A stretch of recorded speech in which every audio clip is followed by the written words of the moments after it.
Sunny Bonani, Pantu Vinkosi. Hi. In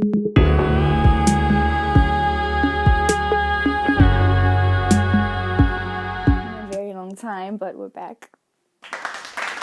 It's been such a long time since, I've done a series. Last series I did was the Venus series, so please go check that out if you have not already. But this time we're going to do things a little bit different. I'm not going to do 2 videos as I usually do, where it's just like I explain, the Mars, and then I do another video where it's Mars, do the signs. This series, and I feel like every other series after this Mars series, I'm just going to do one video. So the first half is going to be, a first quarter maybe, will be, just me explaining Mars and Aries. And then the rest of the video will just be Mars and Aries through the houses, right? So then we don't have to do this one thing where we watch another video and then I have to do another one and then edit that, because that shit was a lot of work. And I intend to be a lot more inconsistent. I intend to be a lot more consistent on YouTube. Because I used to put a lot of my effort only on Instagram, and I realized that's probably a stupid thing to do, So YouTube, hi, you have all my attention now, and I am so sorry that I have neglected you the way I have, but rest assured, it will never happen again. And with that being said, that was so dramatic. But yes, it is very thematic actually, because we're talking about Mars and motherfucking Aries. Yes, please congratulate me. We got some new equipment so you guys can hear me better. Still using the same camera though, but it's whatever. But with that being said, right? Also, I look cute. Yeah, I do. Anyway, so with that being said, right, let's just get into Mars. So what is Mars? Mars is basically our drive to do things, whereas the sun is more so our actions and the actions that we take and what we're paying attention to.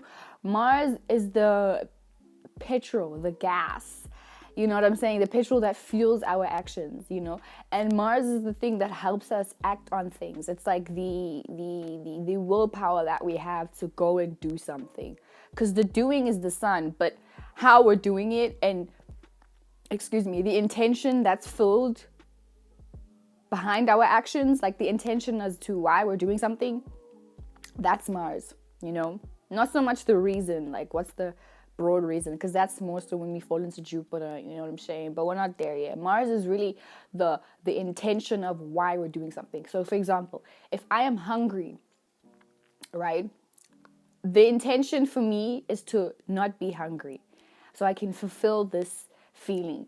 So what am I going to do if I'm hungry? I'm going to go get my ass up and I'm going to make food. I'm going to make a rice bowl. I'm going to make a rice stir fry. You know what I'm saying? But how I'm doing that, you know what I'm saying, that's going to tell me everything about my Mars, So I'm going to get up with... Mars is the thing that tells you to get up and do it with gusto. I think that's the word, gusto. I'm not too sure. But Mars is the thing that's going to tell you to get the fuck up and go do it for yourself. Go get it, So if I'm hungry, I'm going to get up. So the getting up part, that's my sun sign. I'm acting on something. But the intention behind why I did it, that's the Mars part. And the intention is to what? To not be hungry anymore, So if we just think about the intention is, as I said, the thing that fuels us. You know what I'm saying? It's the will and the ambition to go and get it. You know what I'm saying? Mars is how we fight for ourselves too, because Mars is a very red hot planet, and that's why I'm wearing red. Also, shout out to all the Aries. I know you guys are gonna like this. I did this just for this video. You know what I'm saying? But yeah, Mars is that the red hot planet that's ready to fight for what it wants. You know what I'm saying? And that's why a lot of Scorpios and Aries don't like to lose, right? Because Mars is the god of war. You know what I'm saying? Getting to it, fighting for what you want. You know what I'm saying? And we usually use our Mars to, as I say, fight for what we want, But not only that, Mars rules the root chakra. And as we know, the root chakra is where our fundamental needs lie at. Fundamental things like food and shelter and comfort, and just our basic needs in life. That's the root chakra. That's what that rules. You know what I'm saying? As an infant, as kids, we have basic needs like love, feeling nurtured, feeling safe from our parents. And Scorpios and Aries grow up holding on to that fundamental need, to have safety and grow up with safety. But the thing is with Mars and the opposition that it has with Venus, is that Venus gives external support. So Venus, wherever your Venus is where you'll get external support from people. But wherever Mars is at, that's where you have to support yourself. So a lot of Aries and Scorpios already have a fundamental, innate, what's the word? Knowing of how to take care of their own needs, their own personal needs, without having to, feel supported or feel reliant on external people. Because when we start getting into, relying on external people, that's when we get into, what I'm saying, the Venus part. Because wherever you have Venus, as I said, that's where you'll get external support. That's where other people will help you out. That's where other people will willingly, give whatever it is that they can, show a love appreciation to you. But where Mars is at, you have to give that to yourself. And that's where that's how Mars is pretty much a selfish planet. And that's why a lot of Scorpios and Capricorns, because Mars is exalted in Capricorn, all the 10th house. But that's why a lot of Aries, Scorpios, and Capricorns will show signs of being a lot more selfish, only caring about their own needs, caring about themselves, as opposed to Venus, aka Libras, Pisces, and Tauruses, where they will give out. They'll always give. They're always the givers. Whereas, you know what I'm saying? The Mars ruled signs are always the takers or the selfish ones. You know what I'm saying? It's that kind of thing, But even if we had to go deep into why they are the takers, it's because they're thinking about their own needs and how whatever it is that they have, they want to sustain that for themselves, for their own personal needs, you know what I'm saying, for their own selfish needs. But that's what Mars is, because, and this is not a good or a bad, it could be a bad thing. It's mostly a bad thing in the eyes of society to be selfish, but it's really not, because as I made the example in a video I made before, that, at the end of the day, we all have to survive, and if it had to come down to it, we will all, fiend and fight for our own needs. And the example that I made was, the whole COVID thing, when the pandemic hit, and when people were kind of panicking and the world was in a state of panic, and, in grocery stores, people were fighting for tissue, people were fighting for food. And that's Mars. Like, that was a very big example of Mars energy, because, as I say, when it comes down to it, everybody is selfish. Everybody is selfish, and everybody's going to fight for their own needs to be met, And of course, there were the people that were there, they were like, guys, let's just be reasonable, let's share things.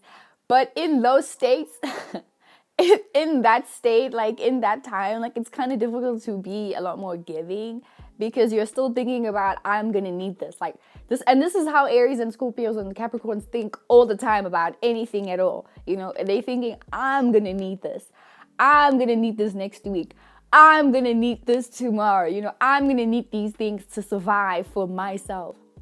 So as I said, the root chakra is really very linked to our survival instincts.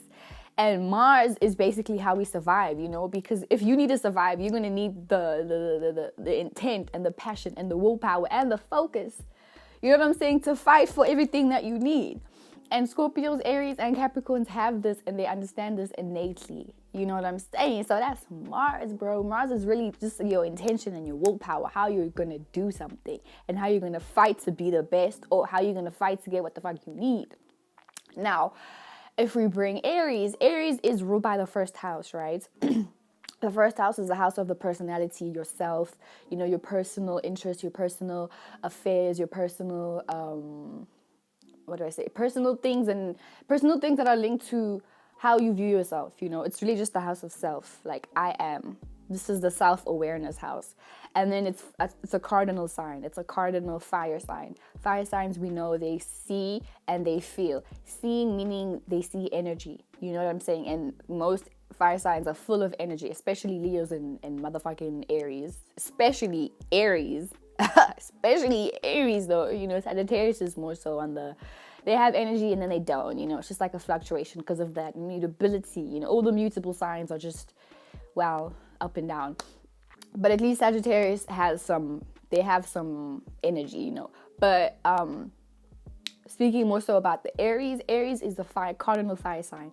It's ruled by Mars, Mars is already a fiery red hot planet, and then it's exalted in the sun and the fifth house. And the sun is what how we act and how we express ourselves. So the Aries energy likes to exalt itself in actions. That's why Aries sun signs are very action orientated. They can't sit still because they have a lot of energy to do a whole bunch of things. As opposed to their opposite sign, Libra, they have no energy or they lack energy, but all their energy goes up into the intellect. You know what I'm saying? So the same energy that Aries have to go about and do things and, gallivant and all of that, Libras, that all that energy goes into their head. So that's why a lot of Aries and Libras will clash in that way, because Aries, feels like, let's not talk about it. Let's not think about it. Let's just go ahead and do it. Like, let's just see this shit through, aka C, fire sign. And the clash with Libra would be Libras like to talk about things, but they may not always act on them. So they don't mind. A Libra will sit with you all day and just talk about anything, and they'll have plans. But a Libra, they are the ones to initiate the idea and make somebody else do it. And then the Libra, their energy is a lot more active when they can help, because, the sign before Libra is Virgo. So a Libra, they will say something, but if nobody's gonna do anything about it, then they just said it. It's just up in the air, aka air sign. It'll just be a sentence that they said that just lives up in the air, and that's it. But the Aries, they'll hear what the Libra's saying and be like, okay, let's go do it. Let's do this shit. But it helps, that opposition kind of helps, because I feel like a Aries, especially a Mars and Aries, can help a Mars and Libra in the sense of, like, a Libra will have an idea and then the Aries will be like, okay, let's do it. And then the Mars and Libra will be like, okay, great, now I have someone to do it with, because the Libra energy, because that's ruled by the seventh house and it's the house of the other. So they are a lot more active when they can help somebody else, I feel like a Libra won't necessarily want to do something if it's just going to be them alone. But Mars and Aries, they don't mind. In fact, they actually opt to do things alone, because then they will feel like, okay, now I have no one to hold me back. I have no one to tell me what their opinions are, because my opinions are right. What I feel is right, because once again, it's that first house. It's that self-awareness, self-awareness thing. And then also with the fire sign, with the cardinal fire, with Aries being a cardinal fire sign, Aries they pay attention, or they initiate new ways of how to feel and see about their own vision, their own personal vision. Because we always, with Aries energy, we always have to draw that energy back to ourselves, So I have an idea, but how does it relate to me? You know what I'm saying? And the Libra opposition would be, I have an idea, but how does this relate to us? How do we compromise this? Whereas Aries lacks that shit, They lack compromising, especially with the Mars and Aries, because with Mars and Aries, and also I forgot to mention that Mars is, your passions, what you're passionate about, and how you passionately go after the things that you want, personally, passionate, and Mars also rules your desires, but more so on a short-term thing, like, for example, going back to the example I made with food, if I desire to not be hungry, that's a short-term desire. Like, obviously I'm going to be hungry for forever if I don't have food, but we take it one day at a time. We're in the moment, that's Mars. We're always in the moment of something. Excuse me. So with Mars in Aries, we're with going back to the example that I made about, food, in the moment I'm hungry. So how can I fulfill that desire in the moment? That's Mars. And then if we had to add Pluto is more so on a long-term scale. Pluto's the one thinking long-term life. But we're not doing Pluto, but just so that you understand the differences between the Aries and the Scorpio thing, because they are still ruled by Mars. But anyway, Pluto is the one that's like, okay, we're hungry today, and we're most probably going to be hungry tomorrow and next week. So let's get food for all those days. You know what I'm saying? For a long term. So you see, but Pluto still deals with desires, but more so long-term desires and a long-term thing. Kind of like Saturn, but then Mars is more so short term and only thinking for today. So if you see how that correlates with Aries, Aries, they'll have a desire and it'll be short term, and then they'll move on to another thing. Whereas Scorpios, they'll have a desire and they'll think about how can they maintain that desire for a long time. How can they maintain all that shit for a long term? You know what I'm saying? That's the little difference, but they still deal with desires. That's the thing, because of Mars, you know. So with that being said, we'll continue, right? So Aries, as I said, is cardinal fire. Cardinal meaning they initiate new ways of how to feel and see about certain things, you know. So that's why Aries, they're very quick. They're quick with the shits. Like, they're quick to get over things. You know what I'm saying? Because they'll feel a passion for something instantly and they'll go after it. But then they have that thing of initiating a new passion, which is what they share, similar vibes to Gemini, where they can't really see things through. Like, they'll start a new project, they'll like someone, but the thing of seeing it through, like, they don't see it through, my boy.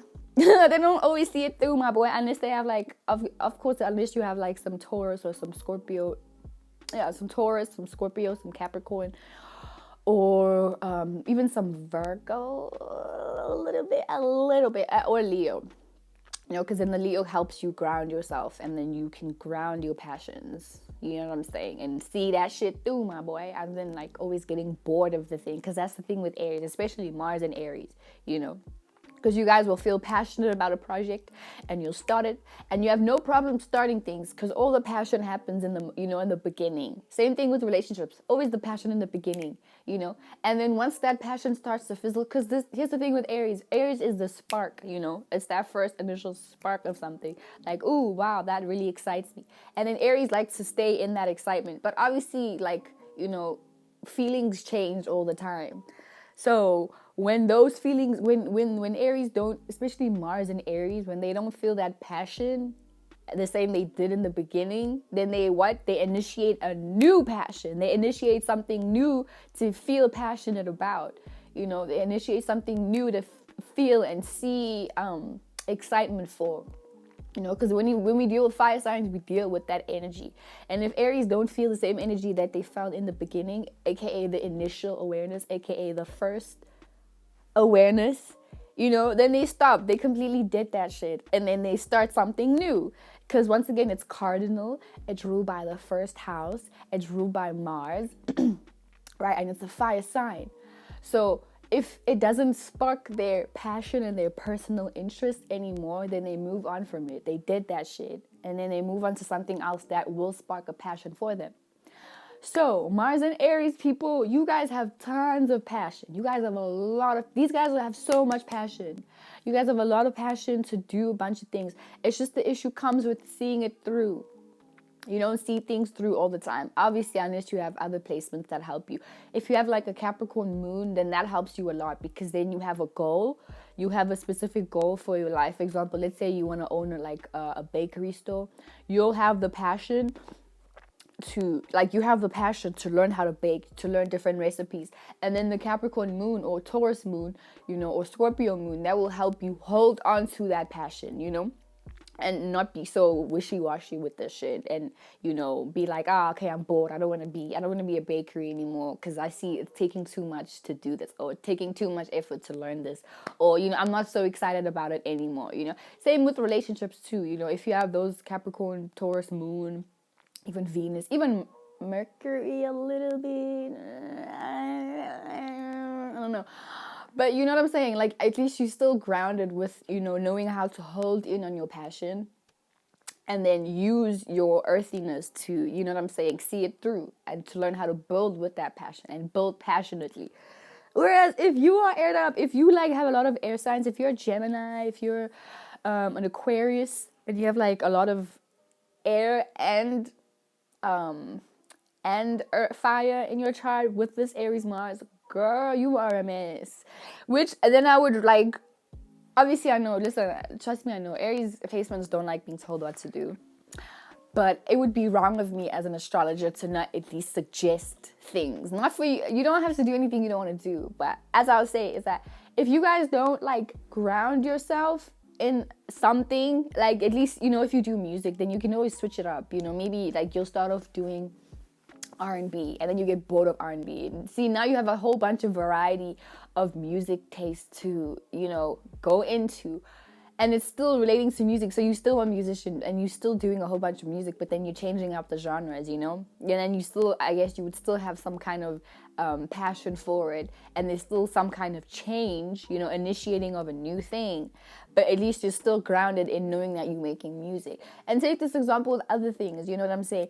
But most of the time, like, you guys, as much as you have the conviction to go ahead and start something, and you don't wait for anybody to tell you, hey, we need to do this first, you know what I'm saying? You guys also lack consistency. That's the thing. You guys, Mars and Aries, you guys lack consistency very much.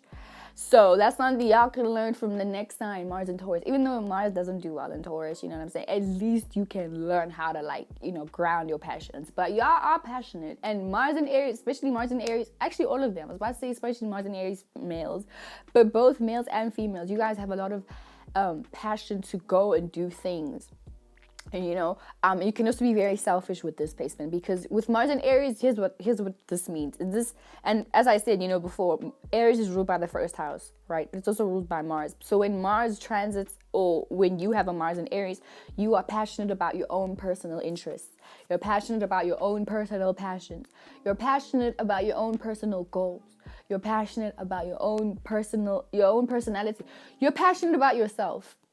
Anything that's dealing with you, that's what you're passionate about. And you're passionate about making it happen in the moment and making it happen quickly. Because when it deals with Aries, you guys are impatient people. And you're also impatient with other people too. So if you have like a Mars in Aries and it's like conjunct your Venus in Aries too, girl, this is giving very selfish person, because then here you love and appreciate your own personal passions and your own personal interests and your own personal goals and stuff. And then it's difficult for you to even like, as I said, compromise or see things from another person's perspective, or even like, you know what I'm saying? Just know how to balance. Okay, this is what I want. This is what they want. How can we meet each other in the middle? And that's something that you guys could learn from your opposite sign, Libra. Because especially if you're like a leader, if you're like, because listen, Aries are leaders, especially Mars and Aries. You guys are very good motivators. You know how to get the group sparked up, But here's what you lack as a Mars and Aries. You don't know how to show care or concern for other people's interests, because this, once again, with the Mars and Aries, the awareness of your passions are only for yourself. So yes, especially if you're like an entrepreneur, then you're a good leader or a good boss, because then you know how to tell, you tell your employees, okay, do this, do it like this, do it in this way, and do it at this time, which is great because it's still relating to your goals and it's your work, But if it's a situation, and this is also why a lot of astrologers will tell Mars and Aries to be an entrepreneur, because in that sense, then your Mars and Aries will be directed in a better way. But if you are Mars and Aries and you work for somebody else, and maybe at that day they tell you you're in charge of whatever, but you still have to cooperate with the people that you're working with, you're going to suck as a leader because you're not listening to the concerns of the group. You're more so just caring about how you feel about something, And then when that happens, like, this is when people don't want to work with you. This is how people hate you. And obviously, I know you guys don't care about who hates you, because as long as you care about yourself, and this is a nice thing. It's something Libras can learn from you guys, is that as long as you care about yourself, you don't care about whoever doesn't care about you, which is great. It's phenomenal. But in situations where, you need to work together, especially in relationships, if you're in a relationship, you know what I'm saying, with somebody else, like, you need to learn how to compromise. You need to learn how to take into consideration the other person's needs and other person's desires, and see how you guys can work, together to get both of your needs met, or compromise. And that's something definitely Libras can teach you how to do, is how to compromise, especially in groups. Because if you're going to be a leader, then you need to make everybody else feel comfortable. Otherwise, people are not going to want to work for you, bruh. And it doesn't matter how argumentative you are or how ready to fight you are. Because I know you motherfuckers is ready to fight. You don't mind seeing some blood. I know you don't. But in a situation where you need to be, you need to see eye to eye, especially in dating relationships, and in groups, family members, shit like that, you need to learn how to see eye to eye, you know what I'm saying? You know how to learn how to, take a little, give a little, and that's something definitely Libras can teach you guys how to do, You know, because yeah, like I know, and this, I think even that reason, that's a big reason for why you guys prefer to do things alone, so that you don't have to care about anybody else's interest, you know, so that you don't have to be aware of anybody else's desires but your own. I get it. That's also a reason why, like, a lot of astrologers will tell you just rather be an entrepreneur. So then that way you don't have to really, you know, consider other people's desires, and you can only pay attention to your own and then tell people how to do things, you know. So definitely be an entrepreneur. I don't know, whatever it is. Oh, I don't know. I don't know. You know, like the world is full of possibilities. But I think, you know, working for yourself, that's something that you should do, especially if you have, like, you know, Mars and Aries in the sixth house. But we'll get through the houses. We'll get the ones through the houses. But generally, Mars and Aries, you guys just learn to do things for yourself, you know. And then not only that, but, you know, obviously, you know, Mars rules our sex drive and our sexual desires too, because desires also do pertain to sexuality, you know. And this is what gives you guys a lot of sex drive. But because you guys, especially the niggas with this shit, you know, you guys, because you're selfish, right? So it could be a situation where you have all the sex drive, all the energy to bang, right? But it's also like a selfish thing where you only care about, you know, if you nutted, and you don't give a fuck about if whoever you were with nutted. As long as you got yours, you fine. And even if that person is arguing with you, you're like, oh, whatever.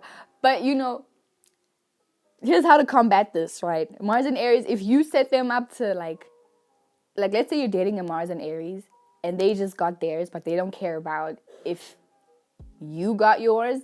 You just have to make them feel like, oh my God, yeah, I should have known. You can't do this. You suck. You actually can't fuck. See, now you're challenging them. And Mars and Aries like a challenge, because then what? It sparks that ambition to really do it. And Mars is the thing that's going to make you go get it and be the winner and be number one. You know, be number one, because Aries is the first, you know, ruled by the first house. And Aries always want to be number one. They always want to be the winner. Same with Scorpios. But Scorpios is more so of an emotional thing where they feel like they can't lose. But we'll get to Mars and Scorpio when we get there, you know? So yeah, just challenge them. And also with all Aries placements, you know, like, because they rule by the head, and, you know, they always like the head first. Like, their heads are very sensitive, you know, so like a lot of facial touching, head rubbing, that's really good for you guys, especially because I know with Mars and Aries, a lot of migraines are very common to have because of all that energy and all that redness in your cup, you know. And also you have a lot of anger, and then that makes you want to, like, I don't know, fight and all that shit, you know. Really dope to have, if you're dating a Mars and Aries person, massage their skulls, like, regularly, you know. Then that'll be a time where they're a lot more calm and a lot more not so fiery and not so active all the time, or wanting to do something all the time, you know. I also feel like you guys get super tired of always doing something all the time, because it's just like, well, damn, can we just relax? Like, fuck.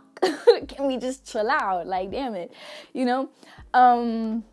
But yeah, that's Mars and Aries, guys. Like, these guys are super passionate. You guys are really passionate about, like, whatever it is that you do. It's just the thing of you lack holding on to a passion, because then you would start a passion and then you let go of it, and then start another passion and then you let go of it. So you see how you're similar to Geminis, you know, because Geminis have a whole bunch of ideas, but they'll start it and then they let it go, and start it and let it go. So it's the same thing. The only difference is that maybe a Gemini may lack passion because, you know, they're also very cerebral. You know, but it's the same, you know, just the lack of holding on and seeing it through and being consistent, you know. But obviously that's going to be different for all Mars and Aries people, because you might have a Taurus moon or a Taurus Venus, and then that helps you, you know, hold on to a passion and see something through, which if you do, great. But if you don't, girl, you need to learn. Boy, you need to learn that. You need to learn it. Please. Oh my God. Also, you guys don't mind. I know that, you know, you guys, especially if you have like maybe like if you're like an Aquarius Mercury or Gemini Mercury, then these are the very aggressive, fast communicators. You know, very honest but very sharp, like super sharp. You know what I'm saying? Like, and also the thing is with Mars and Aries too, before I forget, is that you guys, because you may not also have the patience to really listen to people. So just based on the vibe that someone is giving you while they're saying something, or just because, fire signs deal with energy. So if somebody's giving you the energy that, they may be dissing you, but even if they're not, like, for example, let's say I'm talking to you right now and, you're obviously looking at me speak. So Mars and Aries, they might not listen. They may not like all the way listen to what I'm saying, but they'll just pick up on the energy that I'm saying it with, and then they assume that I'm, either disrespecting them or whatever, and then they start saying something, and then it's only like when I'm like, no, dude, I didn't mean it like that. You didn't fully listen to me. Then they'll be like, no, but why didn't you? Then it's like, no, nigga, you didn't fully listen to what I was saying. And then only when I'm done saying what I'm saying, then you're like, oh, okay, well, you know what I'm saying? So you guys have the issue of not like fully like being good listeners also. But I understand, like, it's because you pick up on people's energies. Because it's the same with water signs. Fire signs and water signs. And I always say this, is like, they're not like, they don't necessarily look at the logical side of it, especially with fire signs, because they're looking at how you felt when you said something, and the expression that you had when you said it. Were you happy when you said it? Did you show it with your face? That's what Mars and Aries are paying attention to. You guys are paying attention to, the expression and the energy behind people. So that's why you guys can read people really easily, just based on their body language, their facial expression, because fire signs deal with expression, because expression is basically exuding your internal energy, and fire signs do that all the time. That's why a lot of fire sign placements are really funny, because they know how to take emotions and express them out loud. And that's why they're allowed to. And I know Mars and Aries, y'all bitches are loud. And even if you're not loud, like, because I know, you might have a Pisces something, and, you only show your Aries side once you're deep in a relationship, or once it's needed. You know what I'm saying? Like, and then people realize, oh, you're not so prissy and dainty. You know what I'm saying? That type of thing. But anyway, Mars and Aries people, these guys are definitely aware of people's energy, and it's also very easy for them to know the intentions of other people, because once again, Mars is about intentions. So Aries can see your intentions just based on how you're expressing yourself, and they can also read the lines, but not like in a Scorpio way where they're feeling through your intention in terms of like, the undercurrents and the emotional currents. No, Aries are seeing your intentions based on how you're expressing yourself, and your facial the energy. Once again, they can feel out people's intentions from just the energy they're exuding, because it's one thing, like when you lie, you also exude a specific kind of energy. When you're happy, you exude an energy, or when you're sad, you exude an energy. And that's how in Aries, Mars people kind of interact with the world, or just things in general. They pay attention to the energy of it, especially Aries sun signs, because then that's an over awareness of energy. But we'll get to the sun sign once we're done with the Mars series. So I think that's all I have to say about this. Yeah, Mars and Aries people, like, they're great leaders, super great leaders. They just need to learn how to compromise. So if you have a Libra moon, then that's super great. Or Libra rising, then that's great, because then actually no, yeah, it is great if you have a Libra rising, because then your Mars will be in the 7th house. And then, but we'll get to the houses right now. So yeah, in terms of Mars and Aries, that's all I have to say about this placement. You guys are super passionate, all the passion in the world.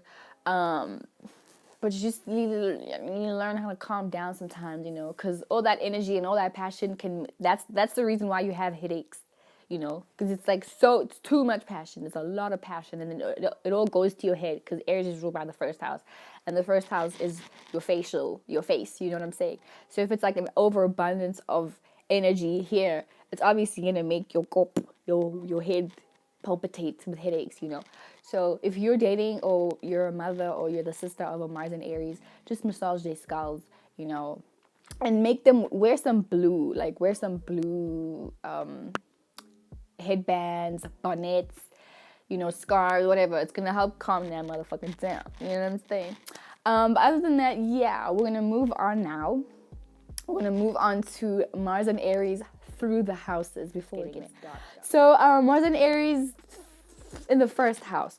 So you have an Aries rising with this, right? Mars and Aries, or Taurus rising, but Mars and Aries in the 1st house. Now, Mars absolutely, first of all, likes to transit through Aries.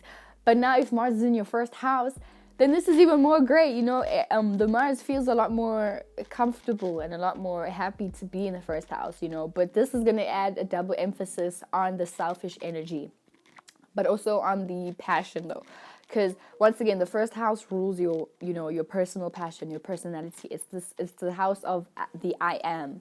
It's the house of what I am personally interested in and what I personally do. It's the house of self-awareness. So if you have Mars in your first house, then you are passionate about yourself. Once again, as I said, it adds a double emphasis on the Aries energy. So you're passionate about your own personal interests. You're passionate about the things that you're personally aware of. You're passionate about the things that you're personally involved in, and the people, places, and things that are in your personal life.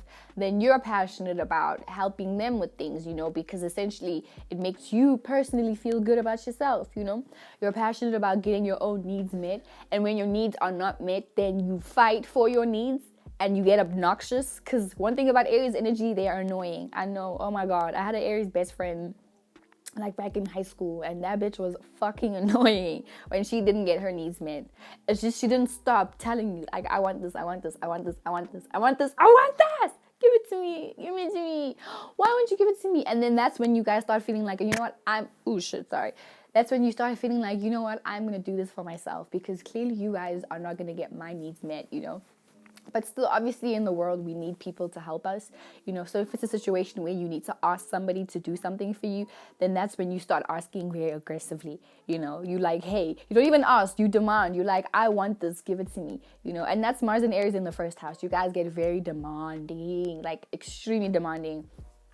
And then you even ready, if someone tells you no for whatever reason, then that's when you get very kind of like Tony Childs. I feel like Tony Childs is like an Aries, Sun, Moon, Rising, Venus, Mars, and what else? Mercury. She's just the Aries. Like, she gives me so many Aries vibes. But yeah, Mars and Aries in the first house, you guys definitely are like, you are willing to fight for everything that you personally want. And even if you won't want it tomorrow, as long as it's mid today, then it's fine. And then tomorrow you can discard it and be like, I don't want it anymore. I'm too fly for this shit. You know what I'm saying? It's fine. As long as you got it today, then you're fine. But that's the thing also, because your personal interest may change a lot, also depending on aspects. Because if you have like a Mars in Aries, and it's conjuncting like your Mars in Mercury Aries. Wait, so if you have a Mars in Aries conjuncting your Mercury in Aries, also in the first house, then these are like the super, like, they're gonna fight you like with their words until they get what they want. Very rude ass motherfuckers too, and you get very aggressive with your communication too, But for the most part, just having Mars and Aries in the first house, you guys get very passionate about your own personal interests, and you're willing to go to war to get these needs met, even if, for example, because once again, it's still about the chase and the passion of it.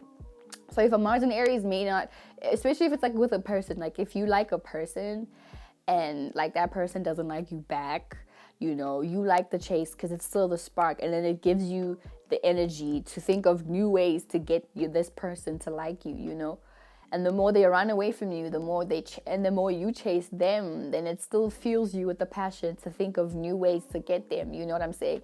And then when you get them, then you're like, okay, well, okay, I'm bored now. I need a new passion to be excited about, So, because it's, once again, it's still relating to you, And even if that person was, you guys were playing cat and mouse, catch and run, it made you feel ambitious to get your needs met and get your personal desires met, And once you got it, then, now you felt like you needed to initiate a new passion to be excited about and a new passion to be passionate about, So in that sense, it's still like kind of selfish because you're not really chasing to fall in love and be in love forever, even though it can be that, but once again, it's still Mars. So you're still more passionate about, you're passionate about passion, and you're passionate about your own personal interests. And if someone is making you feel excited, then it's still related to you're feeling this, Never mind how they're feeling. It's still you're feeling this. and this feeling feels good for you, and you want to feel this feeling some more. And if this external source is not supplying it anymore, then you go somewhere else to get that passion filled up again. You know what I'm saying? But for the most part, yeah. Mars and Aries in the first house, this is a great placement to have because it really does give you the drive to just, it gives you the drive to be super passionate about your own personal desires, you know? But once again, it makes you super selfish also because, you may not really, you actually not even may, you don't give a fuck about what anybody else wants. Because then once again, also you would feel like, okay, well, everybody should be responsible for their own passions being met. Everybody should be responsible for, their own needs getting met. And even though you as a Mars and Aries, you don't mind helping, you're a helper. You help somebody all day. But as soon as somebody makes you feel obligated, then that's when you like, deuces, because then you will start to feel like, no, that's your passion, bro. What you gonna do with that? What are you gonna do with your passions? You know what I'm saying? But also, just like Tony Childs, you also demand people to help you. Like, you demand it. And you will fight and argue. And then if people eventually show you that they're not interested either, then that makes you feel even more like, okay, no, I need to always be responsible for getting my own needs met. Because clearly these motherfuckers don't give a fuck. And that's fine. But I'm still gonna get what the fuck I want, regardless, because once again, Aries energy is still the house of self. Aries is, and with it being in the first house, you're still thinking about yourself. And then you're always gonna remind yourself that, if I want something to happen, I need to do it my damn self, And that's definitely something Libras can learn from you, motherfucking Mars and Aries in the first house. Period. Now, moving on to Mars and Aries in the second house. It's getting a little bit dark, but we got some good sunlight. So moving on to Mars and Aries in the second house. So second house rules, your possessions, and Mars doesn't do well in the second house, but we'll explain why now. Mars and Aries in the second house. So you guys are, what am I saying? Second house rules, your possessions, the things that you have, and also how you survive, but how you survive based on the things that you have, aka food, a house, like these things are physical, practical things that help us, tangible things that help us survive, whereas like the Mars first house survival is more so like the fuel and the feeling of feeling safe, the feeling of feeling surviving, the second house is more so of what do we have that can make us feel physically secure, aka clothes, money, family, because people are tangible things, you know what I'm saying? I said money, a house, all of that. That's second house things, your possessions, tangible possessions, you know what I'm saying? And things that you have. And if we think about things that we have, they're all materials, So having Mars and Aries in the second house, as I said, Mars doesn't like being in the second house, right? But with Mars and Aries in the second house, this is a person that feels like their passions they feel like they need to have specific things in order to express their passions, So for example, with the Mars and Aries in the second house, you may really want to be like a chef, You may really want to be like Gordon Ramsay or some shit like that, But if it was Mars and Aries in the first house, a Mars and Aries in the first house, they won't think, okay, I need to go study before I become a chef, or I need to have specific credentials or experiences before I do this. A Mars and Aries in the first house, or even in the fifth house, they'll just feel like, because I have the passion to do it, I'm just going to do it.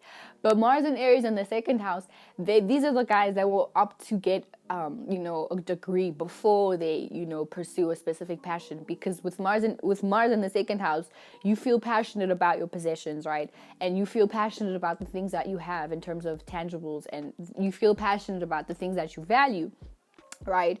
And even though this also makes you very selfish and even slightly stingy, and this is for Pisces rising. So this will make you very stingy in a sense where, you'll feel like, no, same thing with Mars and Aries in the first house. You'll feel like, I need to eat first before I give my food to other people, or I need to have money saved up for myself before I can loan anybody anything, or I need to have these things. I need to have my money first before I can loan you. I need to, I don't know, if you're a smoker, I need to have at least 10 cigarettes to myself before I can give people anything.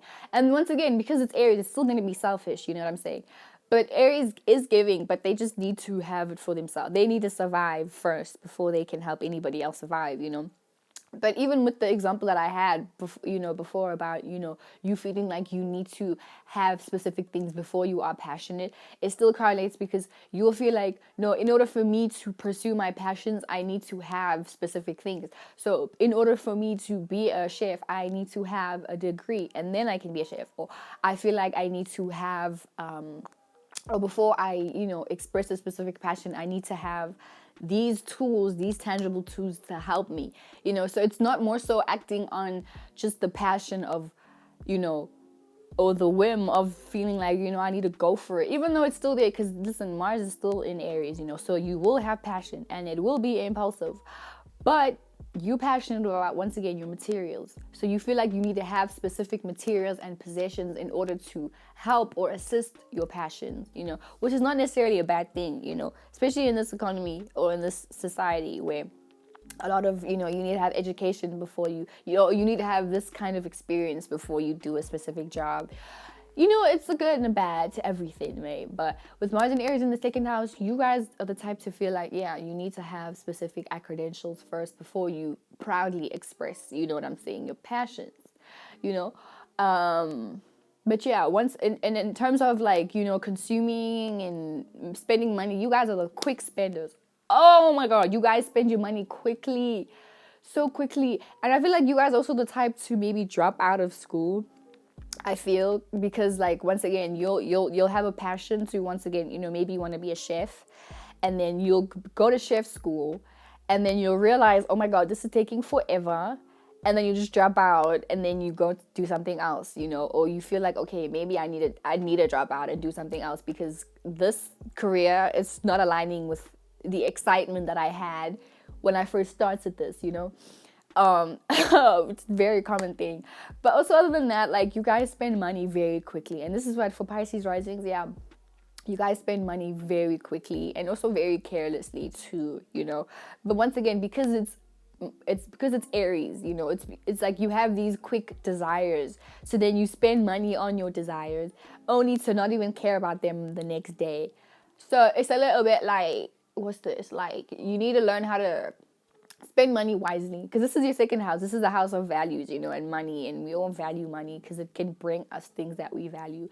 So if you, my mates, are not spending your money wisely, and then you're just like blowing that shit up, blowing it off on temporary desires, then you're not being smart financially. And then this is when you need someone with Capricorn in the second house, who will teach you to be stingy also to your own desires, be disciplined with your desires, you know what I'm saying, rather than letting your desires control you control them motherfuckers, you know what I'm saying, that type of situation.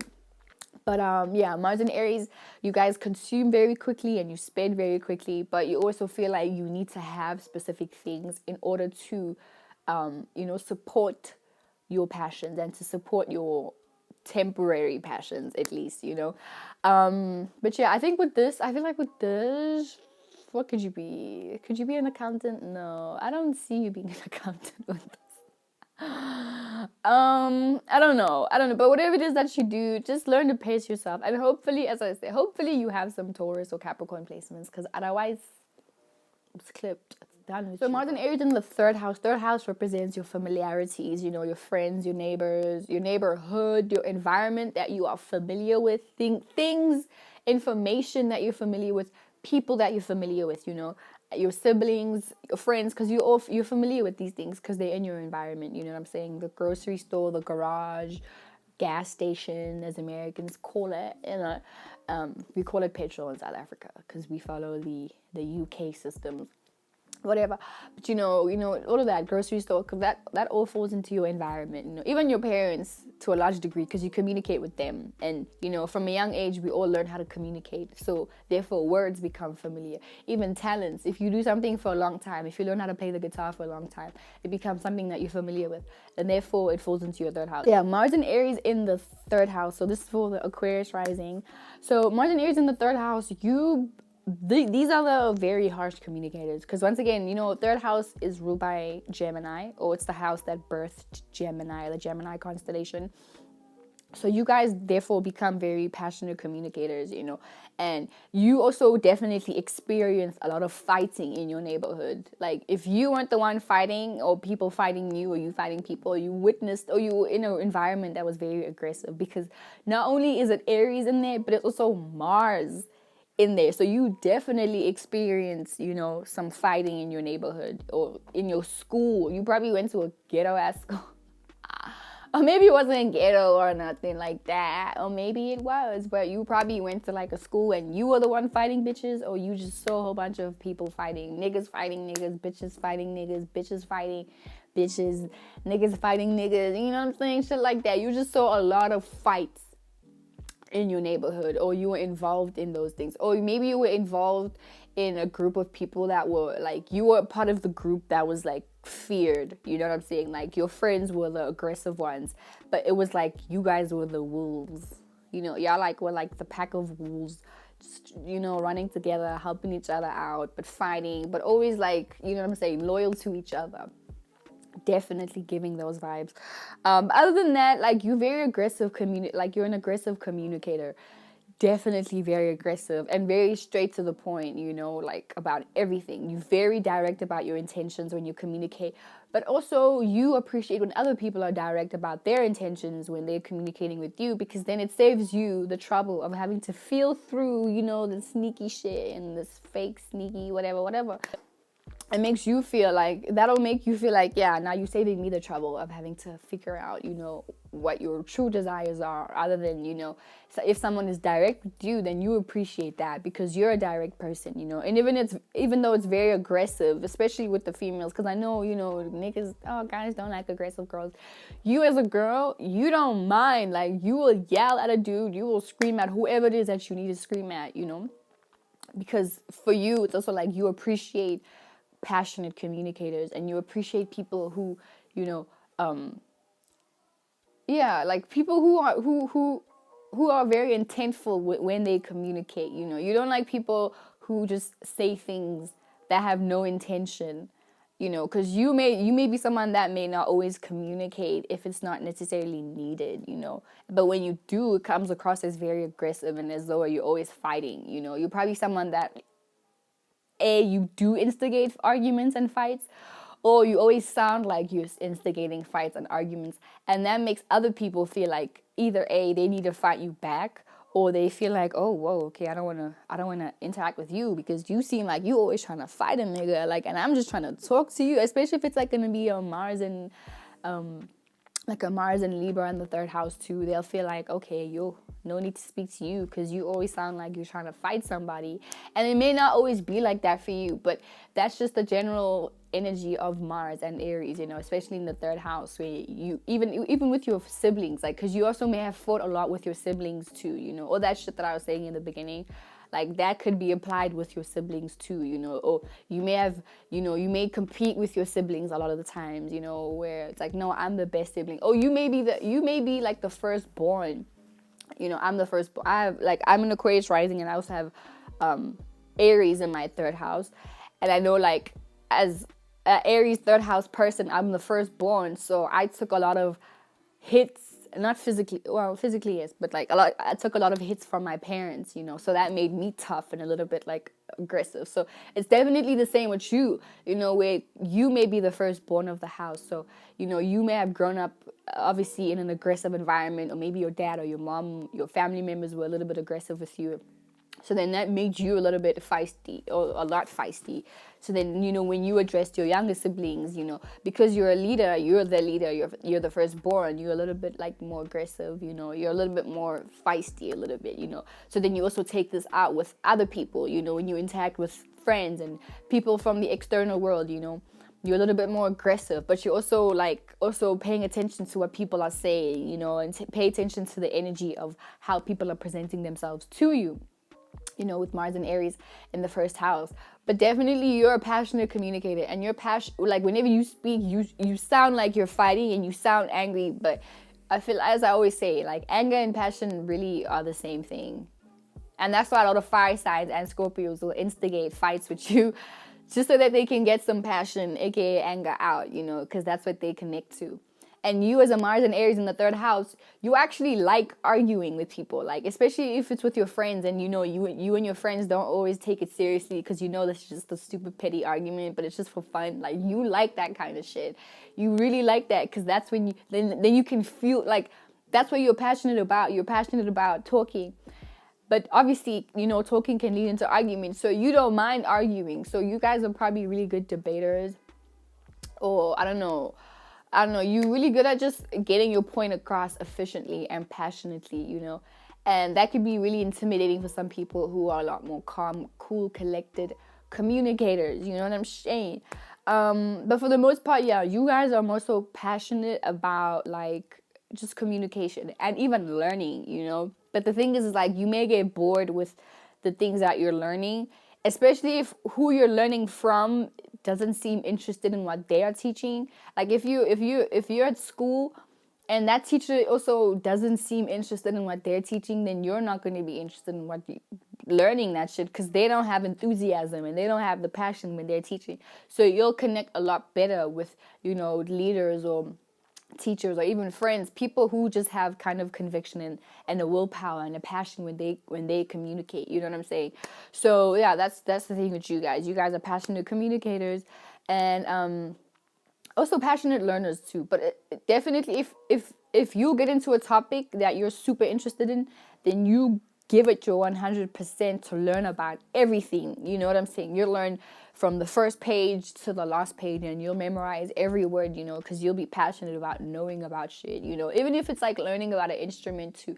But that's the thing too, like, you may be passionate about learning an instrument or learning how to cook or learning how to do whatever, and then get bored of it, because the passion isn't alive. And that's the thing. Whenever we talk about Aries, we talk about passion. And if the passion is not there, then the Aries left. The Aries is gone. They left. They done left the whole fucking show. You know what I'm saying? So that's the thing. Always. But yeah, definitely you guys are passionate about your communication and passionate about,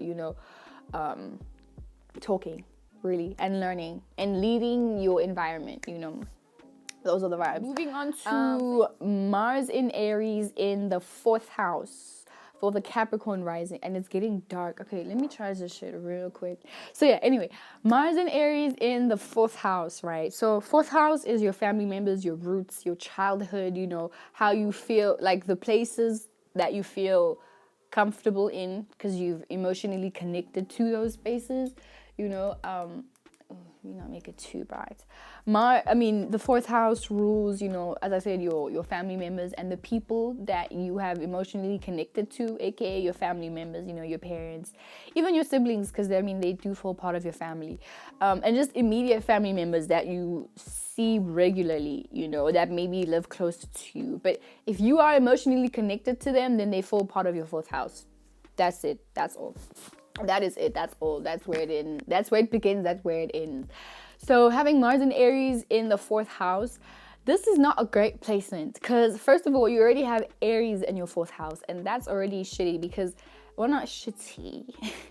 It's shitty in the sense that, like Mars or Aries or even Scorpio or even Capricorn in the 4th house, entails for some issues with connecting with family members, and then these are the people that will feel like, fuck, I need to leave the nest because the nest, there's always arguments and there's always war in the home, So having Mars in the 4th house already, that's arguments and war at home.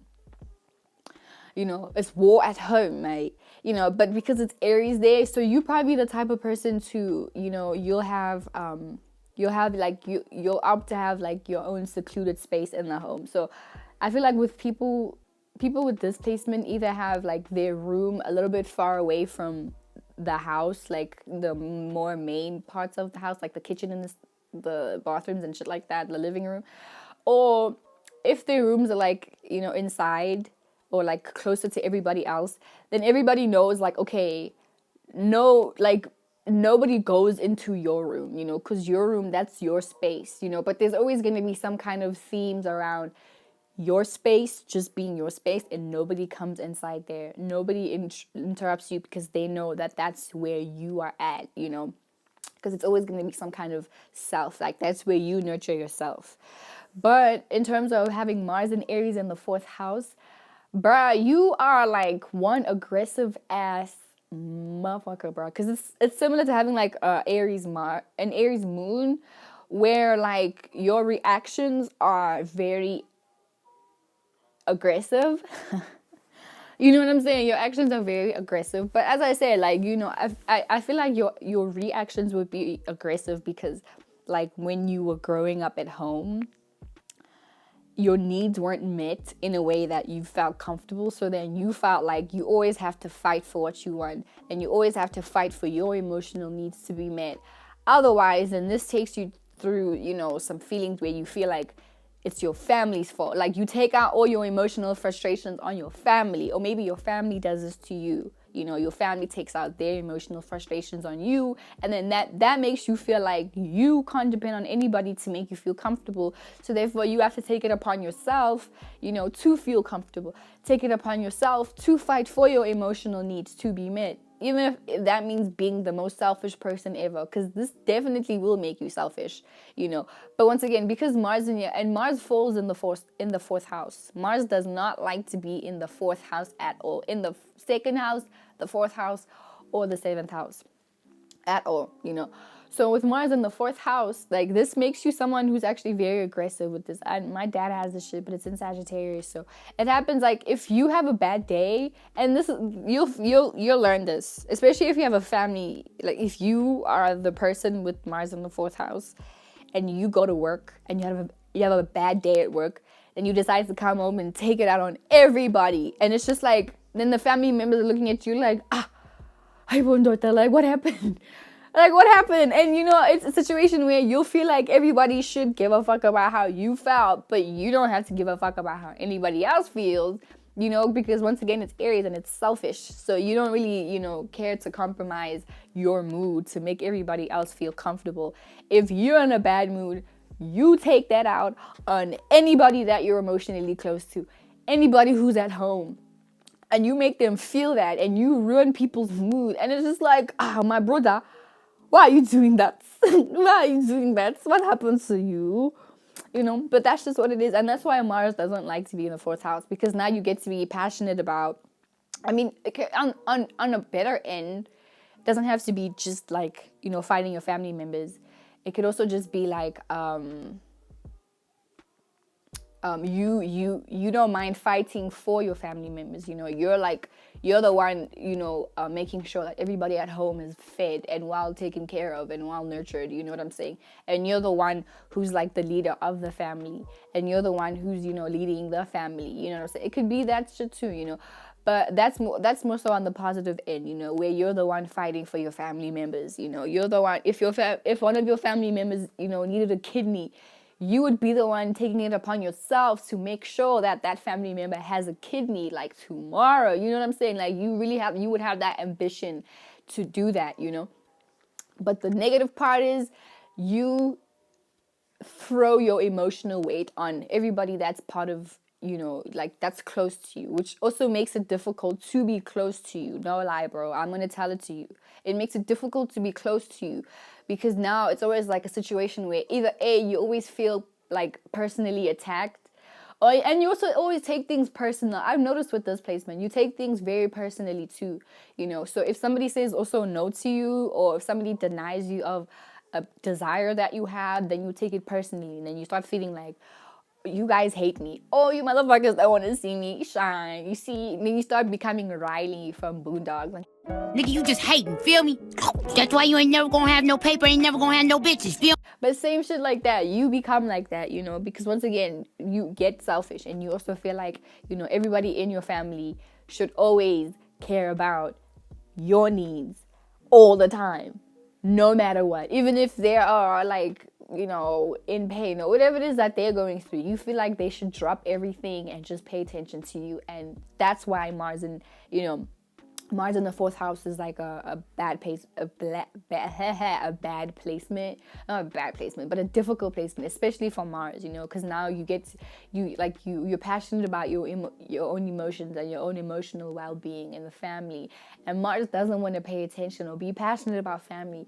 Mars just wants to be passionate about their own personal interests, but because Mars is home in Aries, so you become passionate about your own personal interests at home. So once again, it still makes you very self-absorbed because once again, you feel like your family members should always pay attention to how you feel and getting your needs met, but you may not be passionate about doing that for all your other family members. And also, you probably the type to look bored when people tell you about their personal interests or things that they're emotionally passionate about. You just look like, okay, that has nothing to do with me. I don't give a fuck. You know what I'm saying? That type of thing. And then this is the reason why people don't want to be around you, because you feel like everybody should care about what you're emotionally passionate about, but you feel like you don't have to give that same thing back, which is what you should learn from Libras, is the give and take situation. If you want people to care about your shit, you need to learn how to really care about other people's shit. And it's going to be difficult with Mars and Aries in the fourth house for you to do that, But at least now you know. Aries in the fifth house. So fifth house represents, your expression, your creative ways of expressing yourself, your hobbies, things that you do for fun, you know what I'm saying? Because those are hobbies. Extracurricular activities at school, that falls under the fifth house. And your entertainment and how you have fun and enjoy yourself, that's the fifth house. Now Aries is exalted in the fifth house, and Mars does actually pretty well in the fifth house, because now you become passionate about your own personal expression. You become and this is for all the Sagittarius risings, right? So now you become passionate about expressing yourself. You become passionate about your own personal ways of enjoying yourself. So you don't really get and I feel like this is actually a really nice placement, because it's basically like having an Aries sun sign. It's the same vibes, because now you become passionate about your expression, and it's basically like having an Aries sun, because Aries suns are also very passionate about expressing themselves all the time. Like, that's why they have so much energy. And you with this placement, because you have a Sagittarius rising, so it's trining your Mars, so you have a lot of energy with this placement.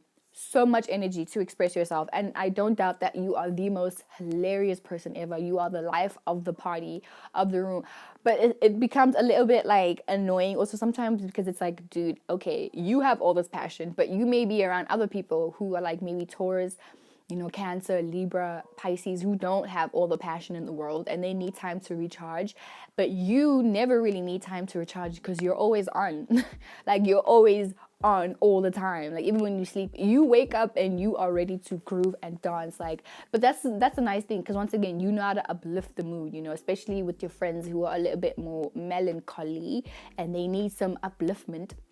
You know how to help them motherfuckers, but it can also be a little bit annoying, because it's like, bro, like, when we need to chill, like when we need time to just chill out and not be so active and not be so active and ready to do something, like, you don't understand that, because once again, you're just really passionate about expressing yourself, and you don't even want to be around people who tell you, okay, dude, we're going to this place, please calm down. You don't want people to tell you how to express yourself. You don't want people to tell you, when and where to do it and all that, because you feel like, you are in charge of your own creative expression, and you don't want anybody to be in control of that. You don't want anyone to tell you how to do it either, because then this will make you want to fight for it, because you're willing to fight for your expression. You're willing to fight for, your expression to be noticed, because I feel like with this is going to make you the attention seeker, or you're going to give vibes of wanting attention. I mean, you definitely do want attention, because you're passionate about expressing yourself creatively, and even though your hobbies may change all the time, just depending on, the excitement it brings you, you have a lot of passions for expressing yourself, and I'm pretty sure you also have a lot of creative outlets. So I feel like these are the people, and you have a Sagittarius rising, so that's also a mutable thing. It helps with your it helps with your Mars and Aries. So now you know how to initiate different, it's like you're open to like exploring many hobbies, especially if it's dealing with physical activities, so I definitely feel like you're into sports with this, because fifth house close, it rules hobbies, and it's Mars in here, so I feel like your hobbies and it's Sagittarius rising, so I definitely feel like your hobbies are more so on this athletic side, like soccer or even boxing. What else, like I don't know, whatever, rugby, tennis, maybe not tennis. I feel like you definitely would be into like the more aggressive, like the aggressive sports. So rugby, football, soccer, probably. Yeah, boxing too. But definitely anything that like allows you to exude all your passionate, aggressive energy. That like you with the shits. You with the shits, definitely. But I really don't see someone being like an R&B singer with this placement.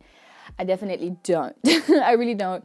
But yeah, other than that, you guys are super express, like you're super passionate about your creative endeavors and your hobbies, and you definitely live for your hobbies, and you live for your entertainment and your enjoyment, and also have this, listen, fifth house rules, casual dating, so I feel like with this, if you're a guy, then in relationships, then you're like the super fun one, you're the one initiating dates, like, yo, let's go bowling, like, but not like, I feel like if you're a guy with this, you don't, when you take girls out on dates, you don't do like typical restaurant, let's go have dinner type things. Like, you do really fun activities where there can be a bit of competition and a bit of feistiness. So as I said, bowling, you probably take your girl out, or if you're gay with this, you take your boyfriend out bowling, or something that like induces adrenaline, you know what I'm saying? Because I feel like with this, you have a love and an appreciation, maybe not a love and appreciation, but you really like adrenaline, Mars and Aries love adrenaline, really, but I feel like with this, it makes it even more intense, where you like anything that has to do with like, let's competition, like let's get our heart pumping really fast, so yeah, shit like that too. Even if it's like, I don't know, I don't really know other things other than bowling that you would do. I was thinking maybe like a hot balloon, like taking your girl or your boy out on like a hot balloon and you go up in the sky. I don't know, but if it makes you feel excited, then you probably do that.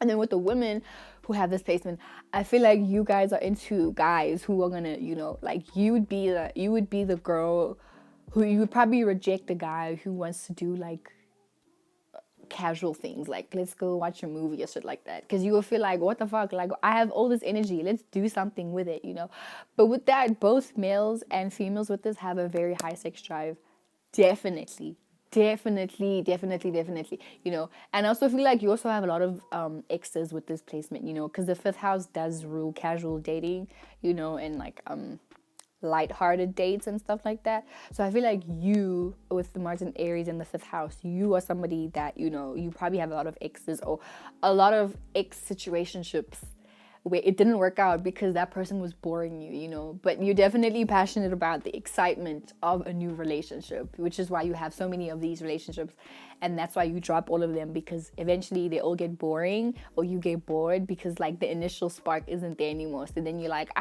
whatever, I'm out. On to the next, But yeah, definitely these are the adrenaline junkies. You guys are the adrenaline junkies. You guys are the ones who just like to have fun. You're just passionate about having fun. You're passionate about having fun and enjoying yourself, and you do a damn good job at creating your own fun. That's one thing about this placement. You know how to create your own fun and enjoy yourself. Like, you are the type to make yourself laugh. And you don't look like, if you have to go to a party, you're not the type of person to be like, oh, where are all the fun people? You are the fun person. You are the one cracking jokes and making yourself laugh. You are the one, making sure that you're having fun. Like, you will create your own fun. And that's something that I actually really admire from you. And I think the whole world can really learn that from you guys, specifically. And then, moving on to Mars and Aries in the sixth house. So the sixth house, we know, deals with, your daily routines, your health, your work, and things that you do on a day-to-day basis. It's your habits, things that you do on a daily basis, and anything that really, anything that you do on a daily basis. Because if we think about things that we do on a daily basis, that essentially affects our health, because if I'm drinking water every day, that's going to affect my health. if I don't shower daily, that's somehow gonna affect my body, you know. But the sixth house really just rules your body and, you know, the nervous system and how you maintain your health, or if you even maintain your health at all. So this is for all the Scorpio risings, right? So having Mars in Aries in the sixth house, then you become passionate about these things. You become passionate about your health. So I feel like with this, these are the gym freaks. I definitely feel like you could be a gym freak with this, you know, especially on the guy, with the guys, with the dudes, you know, girls too, because you guys have a lot of energy. But, and you know, with Mars, as I said, Mars is definitely, Mars in Aries especially is going to give a lot of energy, right? But because it's in the sixth house, all that energy is directed to your daily habits and your work. So you definitely somebody, you know, if you're into gym, you go hard at the gym, you know, because that's where you get to exude all your Mars energy. You know, you go hard gymming. You know what I'm saying? You're the one going extra miles to get the body that you want. And even when you do have it, you just keep going, because that's one way for you to exude all that energy, you know. Mars and Aries, you guys, what's this? With work, I think maybe at work there may be some frustrations at work, because you may be feeling like you don't want anyone to tell you how to do what you do. So once again, you know, I made the example in the beginning of the video about, you know, if you have a Mars in Aries, especially in the sixth house, you definitely should be someone who's into, you know, entrepreneurship and creating your own income, because you're gonna absolutely hate it if anybody tells you, like, you basically hate authority. Like, you hate anybody that feels like or even not even feels, people that have power over you. You don't like that. Excuse me, I need to scratch my neck.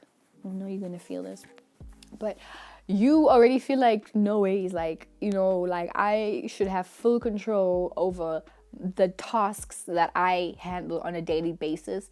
And, you know, you have a lot of passion for doing your work and for doing things on a daily basis. Like, you know, you're probably, like, even if you don't work, like, let's say you're in school or something, like, you're probably the friend in the friend group that's always making decisions for the group, you know, like, you're like the low-key the boss. And even though maybe it's not discussed out loud, like, it's definitely a thing. Like, you're the one people come to when they need advice, you know. You're the one that people come to when they need things to happen, because you are the leader of the group and you basically lead on a daily basis, you know. So whatever work that you do, even if you like I don't know, a yoga instructor or something, or you work at a gym, which I feel like you probably would just work, like, if you're a coach, I feel like coaches would have this placement, you know.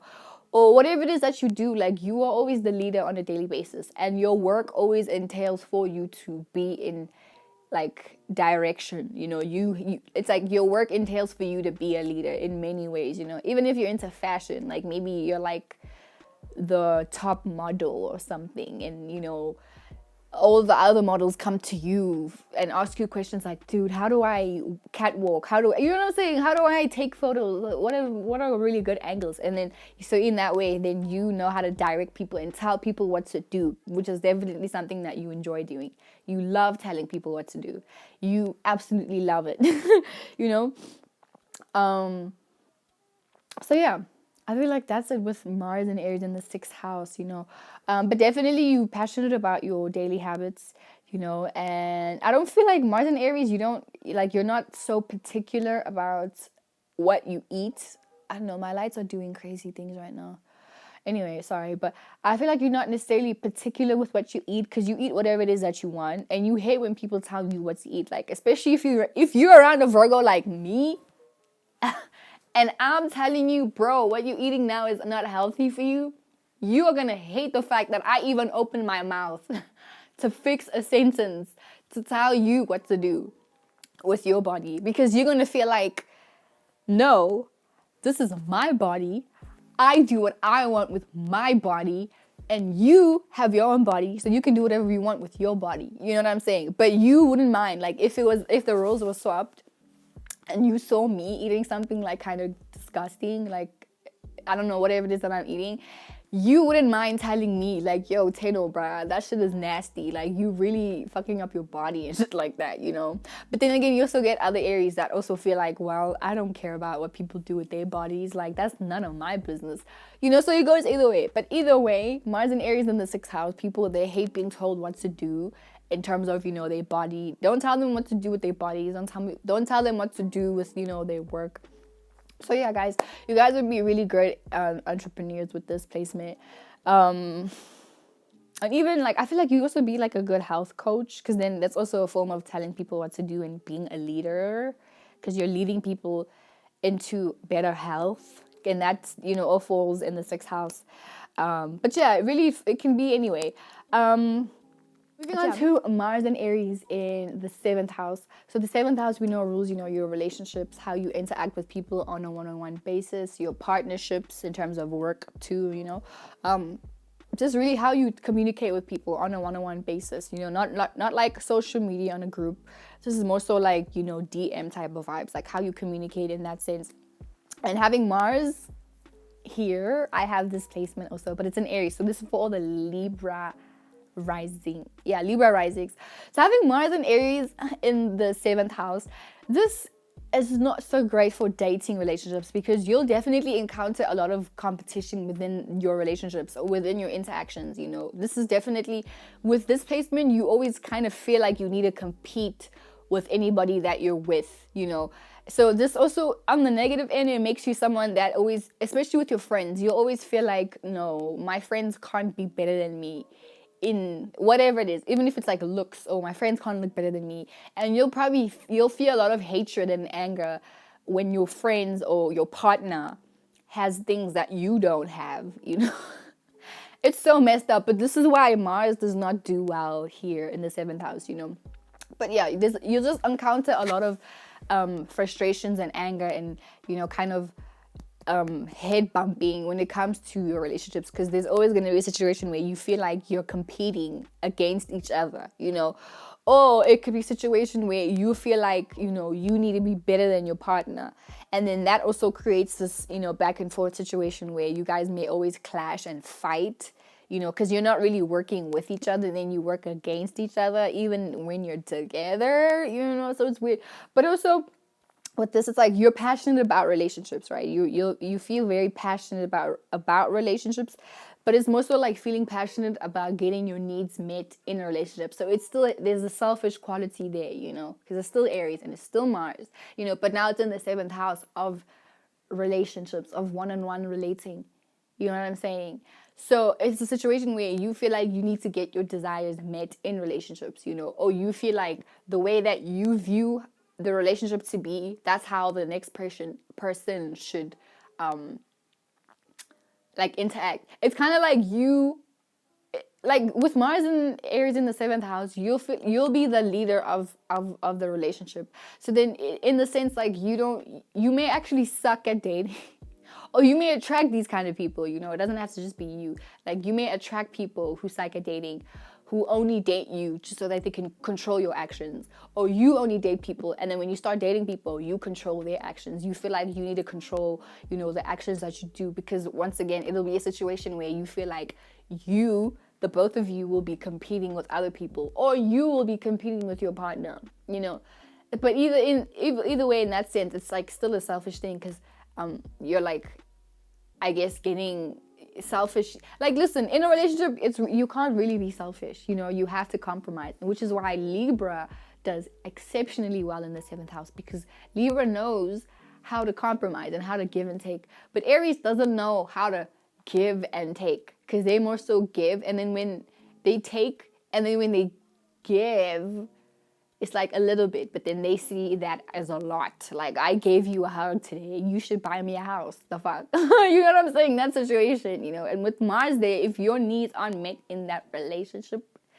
then that's when you feel like you need to fight. And that's why in your relationships, you will find yourself, having or attracting or being the one that's always instigating arguments, fights. It could even be violent on some real shit. Like, you really attract violent motherfuckers, or you are the violent motherfucker in relationships. Only in relationships, though. When you're not in a relationship, everything is fine. You cool, calm, collected. But as soon as you get close to somebody, it just sparks this thing in you to start fighting. It sparks violence in you. It sparks, you know what I'm saying? Like, just fights, bruh. You just start fighting with people, Which is why you also may really suck in relationships, no lie. Or you may attract people like this. But either way, if you're not the one doing it, it's being done to you. And if you're dating super nice people, then definitely you're the one doing it to them. So this is why Mars does not do well in the 7th house at all. At all, at all. But yeah, that's Mars, babes. It's a malefic planet, mate. Mars in a sweet, not sweet. Mars in the 7th house. It's just you're not really good at relationships. And you probably experienced this with your own family members, probably with, I don't know, your dad or your mom, where, whenever you're interacting with them, there was always some kind of fighting or argument or, just war happening. You know what I'm saying? And then that also, you obviously absorb that, and then you either attract it or you become it, unfortunately. So that's Mars and Aries in the 7th house. But definitely there is a selfish quality there, where you feel like you need to get your needs met in a relationship. And then when they're not met in the way that you see it, then you fight or you attract people like this. But unfortunately, there is some issues there. But I think with this, Mars is teaching you how to, know how to handle your own in relationships. Like, I think in this life, you're meant to know how to handle your own in relationships, no matter what. Period. And then moving on to Mars and Aries in the in the 8th house. So Mars and Aries in the 8th house, these are the guys who, so first of all, Mars likes to be in the 8th house and also likes being in Aries. So this is a really good placement because with this, 8th house represents your deep, dark desires, transformation, death, sex, what else? Hidden intentions, anything that's hidden emotions, hidden secrets, all that shit. Anything that's hidden, that's the 8th house. So now with Mars being in Aries in the 8th house, then you become passionate about your own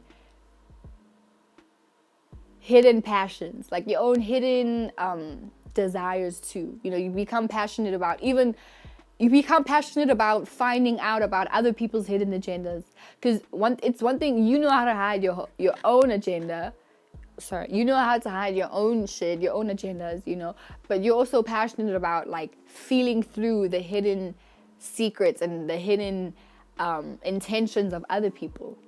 You're passionate about finding out about these things. You also, in this sense, for Virgo risings, you become very obnoxious because you're like always a detective. And it's like you're always trying to find what's hidden. So this is great for if you're like a detective or like an actual detective, like if you're going to go into police type shit, However, if you're not doing that and you're like the friend in the friend group, like you're always trying to figure out the truth. Have you ever watched Victorious? Jade? Basically that. You're always trying to probe what's beneath the surface, like what's happening, always trying to expose the truth, and you're passionate about exposing the truth, even your own truth. I mean, you know how to expose your own truth in a not so annoying way, like as maybe a Scorpio sun would, or a Scorpio moon would, or a Scorpio Mercury would, or I mean sun in the 8th house, sun in the moon in the 8th house, or Mercury in the 8th house, that type of situation. Like you may not always expose the things that you like. You may not always announce the things that you found out because you're still passionate about holding in your own secrets, and you're still passionate about getting your own desires met, and those desires may just be exposing people's truth or exposing the truth, really, but the passion to expose things is there, basically. But other than that, like, this also makes you extremely sexual, like very like high libido type vibes. You have a very high libido, and you're also very what's this when you can last a long time. Like, you definitely can with this placement. What else? Also, yeah, I feel like with this placement, you can also, because you are Virgo rising with this, so I feel like you could also be very vindictive also, But because it's still Aries there, I don't think it would last as long as it would if it was like a different sign, like if you had Taurus in the 8th house, or Cancer, or Virgo, or Scorpio, or Capricorn, or Pisces, or Aquarius, I feel like your grudges, you may hold them for a little while and then you let them go, because Aries is still there, and it's Aries, and Aries is always going to initiate a new way of how to do something. So, it's that situation. period.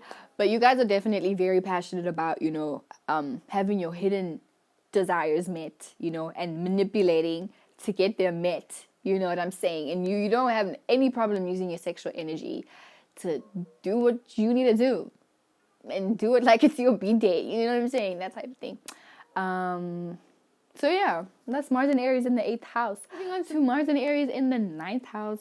9th house, rules your education and, like your broad philosophical views of the world and how you connect to God and, how you see the world on a more spiritual level, a more spiritual vibe, As for all the Leo risings, ninth house rules, your religion and spirituality, spiritual practices, and the wisdom that you gain through all your experiences in life, So having Mars in Aries in the 9th house, this makes someone very passionate about their own spiritual practices, or their own religious practices. These are your leader, like your spiritual leaders, like Sadhguru type vibes. But if Sadhguru was like an aggressive teacher, then yeah, that's Mars and Aries in the 9th house. Like you become very passionate about, exploring and exploring alone. Because here's the thing, the difference between like with what Libra in the 9th house is that Libra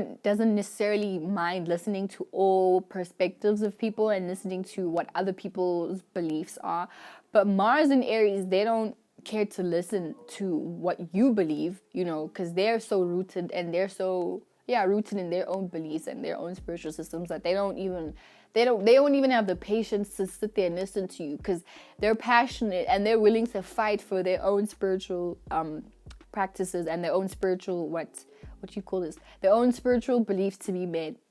That they'll fight. If you disagree with them, then they're gonna fight you with this placement. You guys know yourselves. You get very passionate about what you believe and how you see the world. And even though you are valid in many ways, because all of our experiences are valid, but if anybody else presents a different perspective that doesn't match your own, then you'll feel like you have to completely detach from that person because they don't match how you view the world. And you'll feel like, I don't need to be around people who don't match my energy. You know what I'm saying?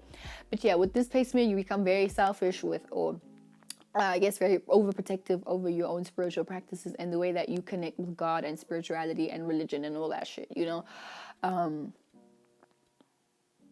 you're also willing to, as I said, you're willing to fight, and you know what I'm saying? You're willing to go to war for your spiritual practices, for your beliefs, for your spiritual beliefs, for your morality also, you know what I'm saying? That type of thing. But for the most part, I feel like you're also very passionate. Like, as I said, you're very passionate about like learning and experiencing things. Like you'll throw yourself head first in any experience. Like whatever experience that presents itself, you'll throw yourself head in and you'll experience it, and whatever wisdom you learn from that, that's something that you're passionate about teaching other people, and you love doing that. I feel like you really you're passionate about it, but you also love teaching people about these things and do it passionately. But you also may be the type to aggressively enforce and impose your beliefs on other people. So watch out for that, because not everybody gives a fuck about what you believe, This world is very full of a variety of belief systems, and just because you're very rooted in your own doesn't mean other people are stupid or are wrong for believing what they believe in, Those vibes, period. Mars in Aries in the 10th house, right? So Mars is exalted in the 10th house, first of all. And then having Aries, for the Cancer rising is basically like having Mars in the 10th house. So it's like a double exaltation. So with Mars in the 10th house, you become very passionate about having your long-term goals met, because the 10th house rules your reputation, your career, your long-term goals in terms of, what you're working for. In terms of like, if I'm making videos on YouTube, essentially my goal is to be like a YouTuber and famous and I can own whatever. So that's the 10th house. That's the goal, and when we eventually reach those goals, then we fully reached our 10th house, So you're having Mars in Aries in the 10th house. This makes you extra passionate about your personal goals, long-term personal goals to be met. Cancer risings, and you personally, with Cancer rising, then you become personally, connected to yourself. And then having your having Aries in the 10th house makes you very passionate about, reaching your goals. But here's the thing, you don't want anybody to have any kind of say or contribution in whatever it is that you built. So these are the guys, like, they don't want anyone to take any credit for what they did. Like, and you will fight people. You will literally fight, if anybody, even has the audacity to say that, no, you are here because of me. Oh my God, that will make you want to rip out like anybody's head. Like, you'll want to stab somebody in the face if anybody ever like comes to you and they were like, yeah, you in this position right now because of me. Because with Mars in the 10th house and Aries, you don't mind. If you could, you would be in charge of everything for yourself. Like, for example, let's say you want to make a movie. If you could, like, if it was possible, which I mean it can, but like, how long would it take you? You know what I'm saying? But if you could, like, you would be the director, you would be the cinematographer, you would be the I don't know, the person who holds the mic. You would be all these things, and the actor. You would be the actor and the director and the editor and all of those things, just so that you can have full credit of everything that you made. And then you passionate about, meeting those goals, and you bump head first to, like, you don't wait for anyone to spark that passion in you. You do it, like, you spark your own passion, and you know how to continue fueling yourself to be passionate about the things that you essentially want to do, and even as your reputation, people already know you as somebody who's like a very aggressive and like a business shark, and you don't mind, like, you're a leader. Definitely people know you as a good leader, but they also know you to be an aggressive leader. And sometimes people may think like, I don't want to work with you, because whenever I start working with you, you start going OD, and then you start telling everybody what to do, and then you get really pissed off and aggressive when you don't have your needs met in the way that you feel like you should have them met. You know what I'm saying? So yeah, that's the situation with this placement. So Mars and Aries in the 10th house, like, yes, it is an exaltation. But the thing is, like, with this, you may be passionate about having status. So you may sometimes also lose the purpose of why you even wanted the thing in the first place. Like, you may lose I truly enjoy making videos, that's why I'm doing them. So you may completely lose that. And then you just become very passionate about having status. You just become passionate about having, something to show off. And you become passionate about having a reputation. You know what I'm saying? So you may not necessarily work anymore for the enjoyment of it. You just work for the status of it, because you may really just want the status of it. You know what I'm saying? That type of thing. So just watch out for that. Watch out for that situation. But for the most part, you guys have, in no doubt in my mind, you guys are you are the go-getters. You're very ambitious with this placement. And you guys are just going to do it. And you don't need anybody to help fuel you. And people know this from you. When people know that when you want something, you go get it. And that's your reputation. People know that you're a go-getter, But you're also very selfish too. Because if it's a situation where you have to work with somebody, and you know what I'm saying, I don't know, even help somebody, then you will feel like you need to take full charge and control, over the project or whatever it is, because you will feel like, no, if I'm going to be part of this, then this has to match my reputation. And you feel like you need to be in full control of how people see you. And when you aren't in control of how people see you, then that makes you feel angry. It makes you feel angry. And you're also very competitive with this placement, no lie. Very, very competitive. But for the most part, in the public, you know how to hold your own, and you know how to fight for yourself and fight for, the things that you worked hard for, which is great. So yeah, moving on to Mars and Aries in the 11th house. So we know the 11th house rules, your associates, things and people and places that you're associated with, also social media, gadget, technology, and like existential information, just broad information, about aliens and space and things that aren't so mundane. That's the 11th house. So having Aries in the 11th house as a Gemini rising, you are passionate about, like, your passion and your fuel and your personal interest is geared towards social media, social media and even gadgets. I feel like with this placement, you probably could be like an engineer and you invent some cool shit. I don't know, some super cool things. But I think all the things that you're associated with are more so, like, they always kind of what's the word? like they're always directed towards you and your own personal interests. So everything that you post online is probably about you. Probably post about yourself online, no lie. I think if I had to go on your social media page, it's just pictures of you. You know, whereas other accounts may have pictures of their dogs and, you know, I don't know, like pictures of astrology. You know, you may not necessarily be a teacher with this because you may just share, like you may associate yourself with things that resonate with how you already feel about yourself, you know. So maybe post about maybe things that you've gone through or things that you already know, you know what I'm saying? Things like that. But I feel like you're more so passionate about, you know, like, and even the people that you associate with. Like, I feel like these are people that probably could admire you, you know, people that really like what you have going on. You associate yourself with people who are interested in what you have going on, people who are interested in even the goals that you have or the interests that you have or the passions that you have. You know, these are the people that you associate yourself with. Or it could be a situation where you only associate yourself with people who also know how to hold their own, because you may not necessarily like being around people who always feel like they need to do things with a group or they need to do things with other people. You'll want to, you know, tag away or, you know, move away from these kind of people, because you'll feel like, I don't want to always, like, if I don't feel like doing something, I don't want people to make me feel bad for not wanting to do something. So let me only associate myself with people who don't always need me, you know, like you are passionate about these kind of situations. But other than that, I feel like you may be passionate about, like, as I said, you may be actually passionate about technology. So you may be a tech geek, you know, and then you use technology for your own personal gain, you know. And then you associate yourself with people who also who have similar goals to you.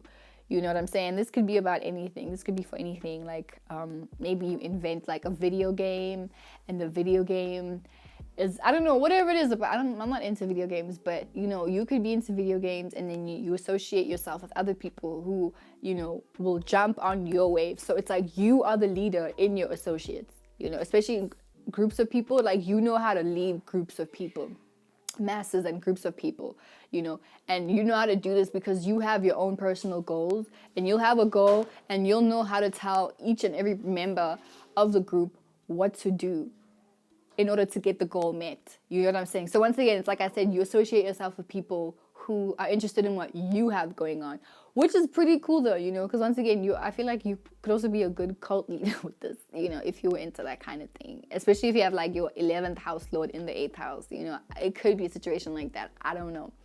But definitely you associate yourself with people who are interested in what you have going on, you know, especially on social media. So you know how to use social media to, you know, get the ball going.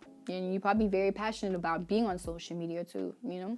Probably have all the sites like Twitter, you have Instagram, you have IG, or you plan on doing these things, you know, especially if you're into like artsy things. But I feel like also the world is going into a digital place where all of us are going to essentially always use technology. So you probably in this time feel like, great, now I can, you know, use my leadership skills and, you know, tell people what to do with it, period, which is great for you.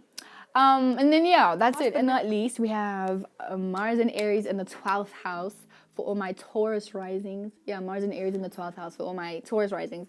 So 12th house represents, you know, your dreams, your imagination, how you connect, how you emotionally connect to God. Whereas 9th house is how you spiritually, you know, energetically connect to God, because it's a fire house. But the 12th house is a water house. So this is how you emotionally connect to God and how you emotionally see God in everything and everyone, you know. So with this placement, it's and also 12th house deals with, you know, your dreams, your illusions, your imagination, you know, your unconscious, basically. So unconscious, I feel like with this, your anger and your passion and your will and your passion, yeah, I mean to say your willingness to do things, and your intention and your, you know, your fuel, it's a lot more suppressed, because 12th house deals with isolation, you know, and jail and all of that shit, and, you know, being locked up and basically isolation, you know. So I feel like with Mars and Aries in the 12th house, your anger is very suppressed. Like you may dream of being angry, you dream about these, you secretly desire, you know, to wild out and throw plates at people and scream and stuff. But you may not actually do this, you know, until you get drunk. And then you probably like you're the drunk or the high person, like whenever you start to smoke or drink a little bit, then that's when you know what I'm saying? That's when you get aggressive. That's when you get angry. That's when your anger issues start to come out. Only when you get drunk. And then it's like, huh, dude, what happened? We thought you were the chill guy and you were Taurus rising with this. So we're just like, hi, bro, what happened to this chill person? But no, all it took was some substances to get that anger out. Together, and you actually may feel like, yeah, that's the only way to get your anger out, because whenever you're drunk, then that's when you feel like, yeah, this is really this is when I am. This is when my Mars is activated.